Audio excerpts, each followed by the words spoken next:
Big thank you to Tariq Khan of Brunel Associates, who's taken the time to sit down with me today.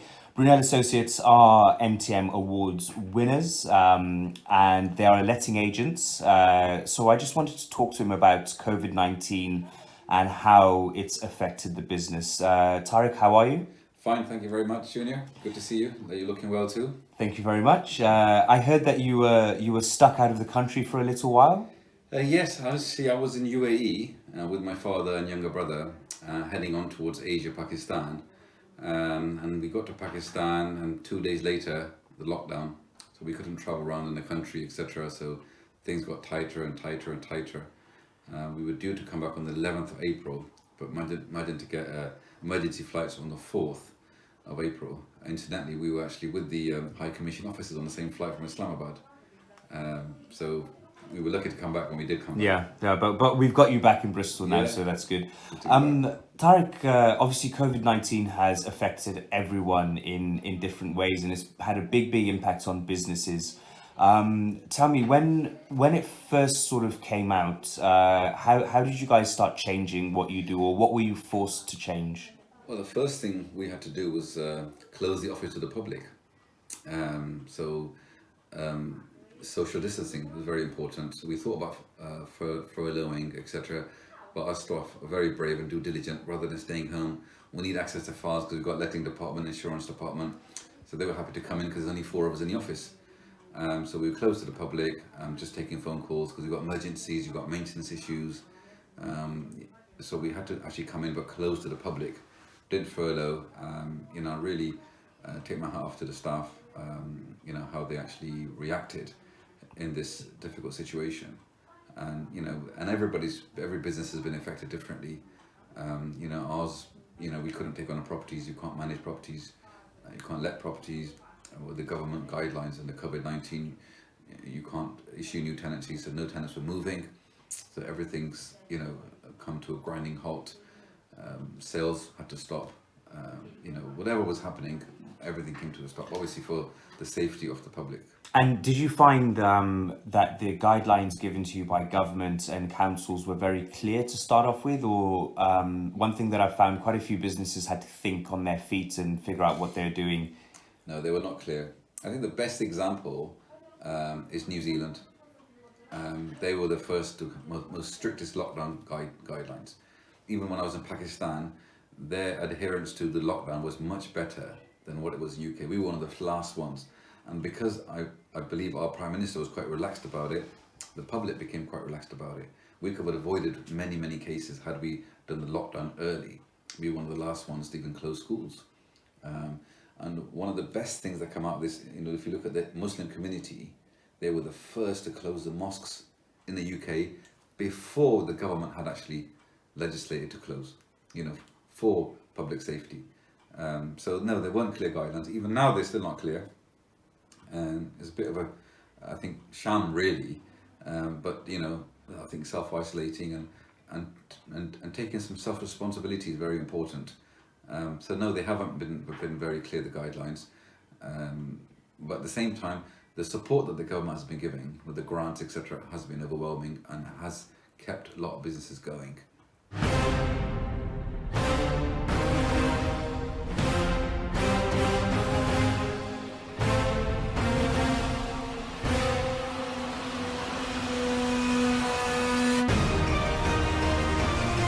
So you mentioned very briefly that you were happy with the levels of support that the governments have provided for businesses. Do you think they've done well there?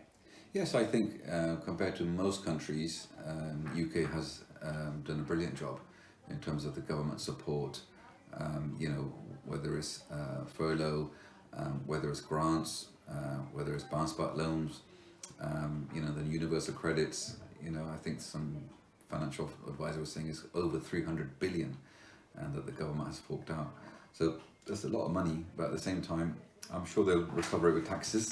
But to keep the economy, completely shut down was difficult. So it's slowly opening. So yes, I think the government has done well on that front. Now, you guys have been in business in this area of Bristol for a very long time. How have you seen your neighbours faring? How have you seen the neighbouring businesses faring? What, in terms of our market? In terms of your market, so a couple of your competitors next door, but in general, because you guys are a cornerstone of this community here in Easton, in Bristol, so you know all the other businesses very well. How do you see your friends, how do you see your neighbours getting on? I mean, yeah, there has been frustration. The food places have been opened, throughout. It's just the gathering of people has been sort of worrying. A lot of people wearing masks and some people not wearing masks. But generally, we've been here 30 years, so we've seen highs and the lows, etc. This is the high street of Easton, yes, as you put it. But businesses are getting along and they are supporting each other. And I think people are very tolerant. It's good to see that they're working together to fight this pandemic, as opposed to, frustrating and going on negative. There is a positive out of it as well.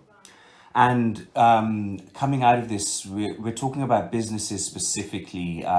Do you see most of the businesses coming out at the other end, or are we going to see a case of maybe we might lose some? I don't think, sadly, every business is going to come out on the other side of the tunnel. There will be some that will fold. Many conglomerates have already folded. Debenhams was a big one, but the grants for the small businesses have been very helpful, and not all businesses will survive. Like letting agents at the moment, they're running on a 25% loss of non-payment rents where people can't work. Whereas we're running on 15%. We've been better because our staff very, very close relationship with our tenants and insurance clients. So our deficit's a lot lower, but there is an impact. But I think a majority of businesses will, survive and come out, but there are many that won't, also sadly.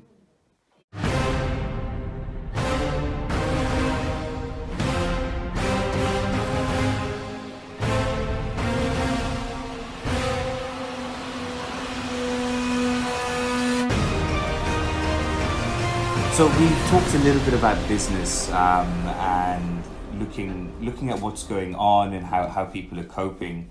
But another thing that I know Brunel Associates do very, very well is your community engagement. So how do you feel as a community we're all going to come out of COVID-19?